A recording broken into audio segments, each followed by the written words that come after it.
आज हम लोग पढ़ेंगे गुणा। क्या पढ़ेंगे? तो गुणा पढ़ने से पहले हमें ये जानकारी होनी चाहिए कि इसका हमारे दैनिक जीवन में क्या उपयोग है कि नहीं? आखिर गुणा है क्या?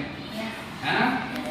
तो गुणा इसको रिप्रेजेंट करते हैं ऐसे, इस तरीके की मार्किंग जहां भी आप देखेंगे इसका मतलब क्या होता है? और इसका हमारे जीवन में सबसे ज्यादा जो जरूरत पड़ी, आप अगर ध्यान देंगे तो हम अगर किसी चीज को, जैसे मान लीजिए कोई एक संख्या है, ठीक है ना, अगर 2 में फिर जोड़ दे 2, उसमें फिर जोड़ दे 2, पुनः जोड़ दे 2, ऐसे करते करते अगर किसी एक संख्या को ही उसी संख्या में कई बार जोड़ना हो, तो उससे कहीं ज्यादा बेटर होता है कि हम किसका इस्तेमाल कर लें? किसका इस्तेमाल कर लें? ठीक है ना?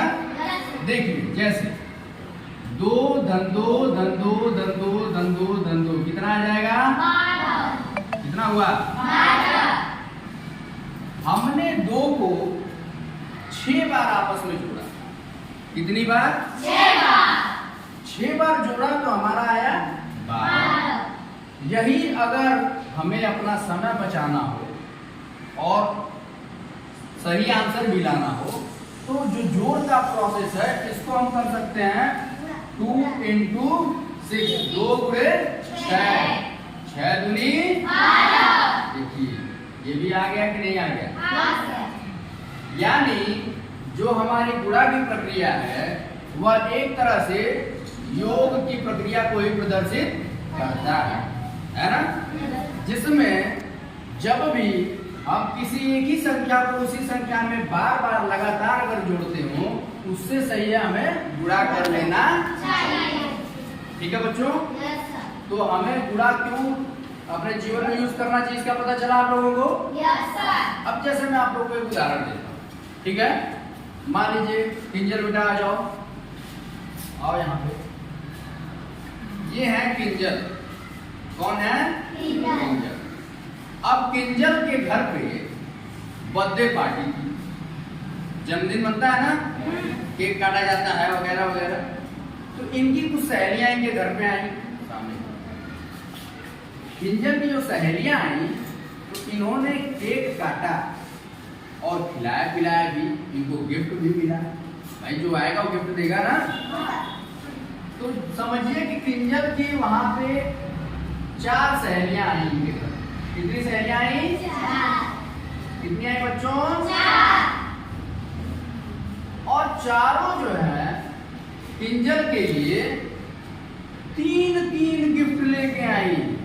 कितना गिफ्ट लेके आई? 3। मतलब 3 गिफ्ट ये लेके आई, तो 3 गिफ्ट ये भी लेके आई, 3 गिफ्ट ये भी लेके आई, और 3 गिफ्ट ये भी लेके आई। अब सभी जो इनकी सहेलियां हैं 3 गिफ्ट जब इनको दी, तो इनके पास कितना गिफ्ट हो गया? कितना हो गया? जाओ बेटा हल्का। 12 गिफ्ट इनके पास हो गया, किंजल के पास, है ना? कैसे किया आपने? गुणा कर लिया। गुणा कर लिया यानी कि आपने क्या किया? कितनी फ्रेंड है इनकी? 4। हर फ्रेंड के पास कितने गिफ्ट हैं? 3। तो 3 गुणे 4, तो 3 चौके 12। अच्छा ऐसा भी हो सकता है क्या, अगर हम कहें 4 गुणे 3, तो 4 न्याय 12। दोनों सही है ना? यानी कि गुणा हमें ये बताता है कि जब हमें बड़ी से बड़ी संख्याओं का योग लगातार करना हो, तो उससे बेटर है कि हम वहां पे गुणा का प्रयोग करें। ठीक है ना? बैठ जाओ। निखिल आ जाइए। अब जैसे देखिए अभी हम लोग गुणा के बारे में पढ़ रहे हैं, तो गुणा से रिलेटेड एक सवाल मैं निखिल को दूंगा और देखते हैं निखिल उसको लगा पाते हैं। ठीक है? मान लीजिए कि किसी गांव में, ठीक है ना, 50 व्यक्ति हैं।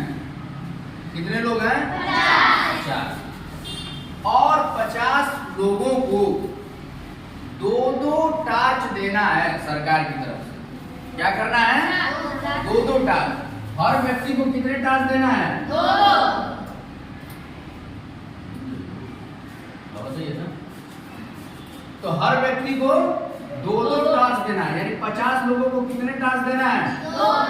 2 टास्क सरकार की तरफ से मिल रहा है। ठीक है, अब आप बताइए हमको निखिल जी कि टोटल 50 व्यक्तियों में जब 2 टास्क बांटना होगा तो कुल कितने टास्क सरकार को देने होंगे गांव के? निकाल के बताइए।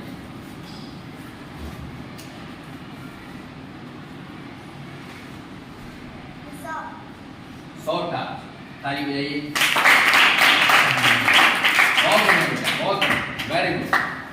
तो इस तरह से बच्चों हमने देखा कि निखिल ने अभी लगाया कि गांव में 50 व्यक्ति हैं और सरकार की तरफ से प्रति व्यक्ति 2 टास्क दिया जा रहा है, तो कुल सरकार को कितने टास्क देने पड़ेंगे? 100 टास्क देने पड़ेंगे। ठीक है ना? अब इससे हमको समझ में आता है कि गुणा की महत्ता कितनी ज्यादा है। जब हमें किसी एक ही संख्या को उसी संख्या में बार बार जोड़ना हो तो उससे बेटर है कि हम किसका प्रयोग कर लें? गुणा का प्रयोग कर लें। ठीक है, धन्यवाद।